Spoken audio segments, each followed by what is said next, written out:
아이폰은 10년 안에 사라질 것이다. 이것은 제가 한 말이 아닙니다. 애플 수석 부사장 에디큐가 한 말입니다. 아이폰이 노키아를 잡았듯 10년 안에 아이폰이 사라질 것이라고 말했다고 하는데요. 애플 시니어 개발자들조차 애플은 현재 위기에 처해 있으며 가라앉고 있다고 말합니다. 도대체 애플 내부에서 무슨 일이 벌어지는 걸까요? 지금부터 그 내막을 파헤쳐 보겠습니다.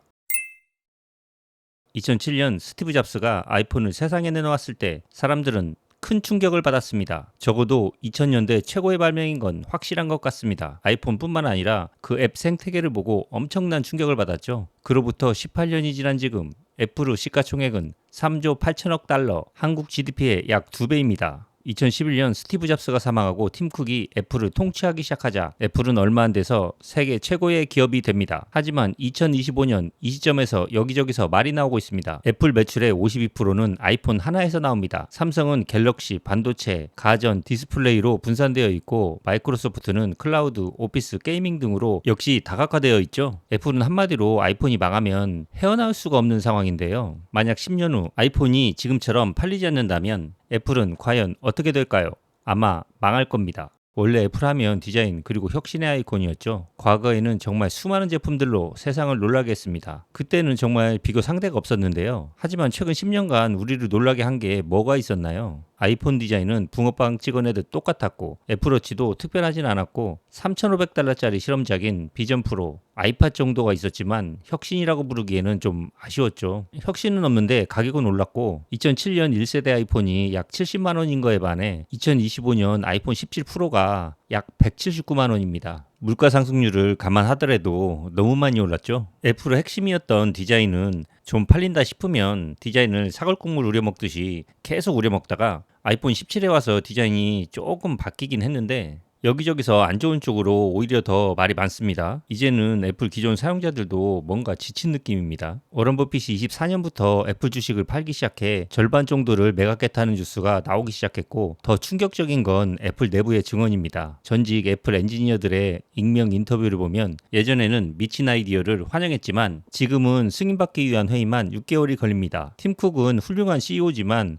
오퍼레이션 천재지 비전너리는 아닙니다. 실리콘밸리에는 이런 말이 있다고 합니다. 구글에 가면 20%의 시간을 자유롭게 쓸 수 있고 메타에 가면 미친 실험을 할 수 있고 애플에 가면 회의 일정표를 받는다. 전직 애플 직원에 따르면 애플은 더 이상 스타트업처럼 움직이지 않습니다. 거대한 관료 조직이 되었죠. 새 프로젝트를 승인받는데 1년, 출시까지 3년, 그 사이에 시장은 이미 많이 바뀌어 있습니다. 더 심각한 건 실패를 용납하지 않는 문화입니다. 구글은 수백 개 프로젝트를 시도하고 대부분 실패합니다. 하지만 그중 하나가 유튜브나 지메일이 됐죠. 애플은 실패가 곧 커리어의 끝입니다. 그래서 모두가 안전한 선택만 합니다. 회사가 싫어서 나간 사람이 회사를 욕하는 건 지극히 당연한 일이지만 어느 정도 회사 내부 분위기 파악은 되는 것 같습니다. 애플이 10년 후를 걱정하는 가장 결정적인 이유는 바로 AI 때문입니다. 애플의 폐쇄성 때문에 AI 시리가 전혀 발전을 못했죠. AI 핵심 인재 이탈 문제는 더 심각합니다. 애플 AI 분야 핵심 임원인 프랭크 추는 최근 메타 초지능 연구소에 합류했는데 추는 애플 AI 팀에서 시리 개발에 참여한 인물이었다고 합니다.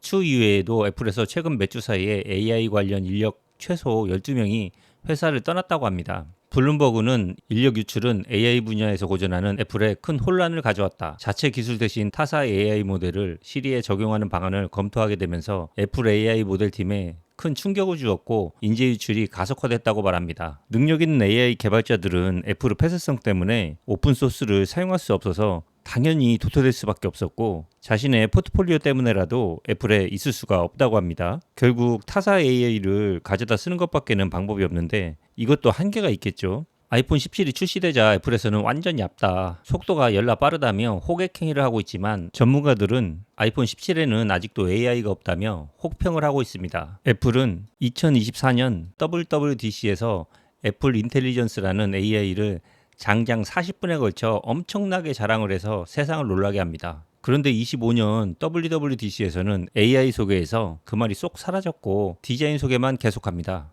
애플이 자랑했던 AI 기능은 전혀 구현되지 않았고 그 일정은 무기한 연기됩니다. 이 일 때문에 애플은 집단 소송까지 당하고 괴로운 나날을 보내고 있습니다. 저는 디자인을 전공해서 애플의 맥킨토시를 PC로 사용했었고 아이폰 3GS가 첫 스마트폰이었습니다. 지금은 그냥 조립 PC 쓰고 스마트폰도 갤럭시를 사용하고 있는데요. 애플 빠였던 사람이 이렇게 된 이유는 PC는 인터넷이 보급되면서 브라우저 사용에 불편함이 많아서 일반 PC로 오게 되었고, 그 결정적인 이유가 액티브엑스였죠. 은행 업무나 다운로드 사이트 뭔가 좀 한국에서 서비스 좀 받으려고 하면 맥OS에서는 안 되는 게 너무 많아서 갈아탄 것이었고, 스마트폰의 경우는 애플의 폐쇄성 때문이었습니다. 콕 집어서 아이튠즈 때문인데요. 다운받은 영화나 음악 파일을 사용할 수가 없는 게 너무 불편하더라고요. 안드로이드는 PC와 연결해서 그냥 넣으면 되는데 애플은 아이튠즈 때문에 할 수가 없었거든요. 이 시점에서도 AI 때문에 그 시절 저같이 갈아타는 사람이 나올 거라고 저는 확신합니다. AI가 대세이기 때문에 아이폰에서 사진 찍은 걸 갤럭시로 보내서 AI로 수정해달라고 부탁해야 한다는 말이 나온다고 하니까 이건 보통 불편한 게 아니죠. 이런 시대에 기계를 바꾸고 싶다는 생각이 당연히 들 수밖에 없죠. 애플 내부에서도 이런 상황을 인지하고 있는 거고요. 25년 5월 애플 부사장 에디 큐는 구글 반독점 소송 재판에서 충격적인 발언을 했습니다. 10년 후에는 아이폰이 필요 없을 수 있다. 그는 AI가 기술 지형을 완전히 바꿀 것이며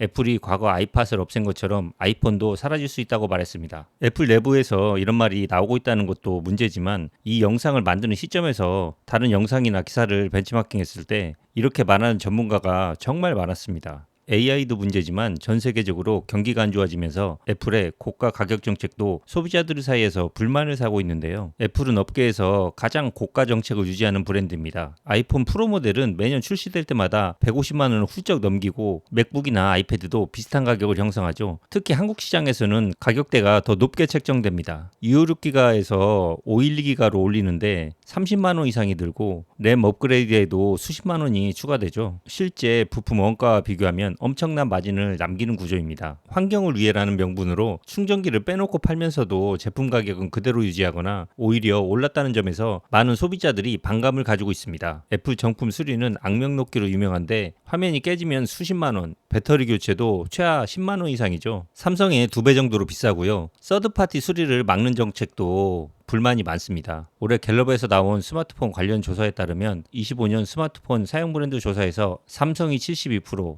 애플이 24%라고 합니다. 18에서 29세 스마트폰 사용 브랜드 조사에서 삼성이 24년 34%에서 25년에는 40%로 증가했고, 현재 브랜드를 계속 사용하겠냐는 질문에 삼성은 90%에서 92%로 증가한 반면 애플은 85%에서 77%로 크게 떨어진 것을 볼 수 있었습니다. 젊은층 삼성 사용량이 증가하고 향후에는 삼성을 쓰겠다는 의견이 더 많아진 건 의미 있는 조사라고 생각됩니다. 미국 내 스마트폰 시장 점유율 조사에서도 애플은 크게 떨어지고 삼성은 크게 올라가는 게 보이는데요. 앞으로도 이런 추세가 이어질지는 지켜봐야 되겠지만 개인적인 생각으로는 이런 추세로 갈 것으로 보입니다. 또 모르죠. 스티브 잡스 같은 영웅이 나타나서 바꿔놓을 수 있을지는 한번 지켜봐야 될 것 같습니다. 애플의 미래, 여러분은 어떻게 생각하시나요? 이상 파고파였습니다.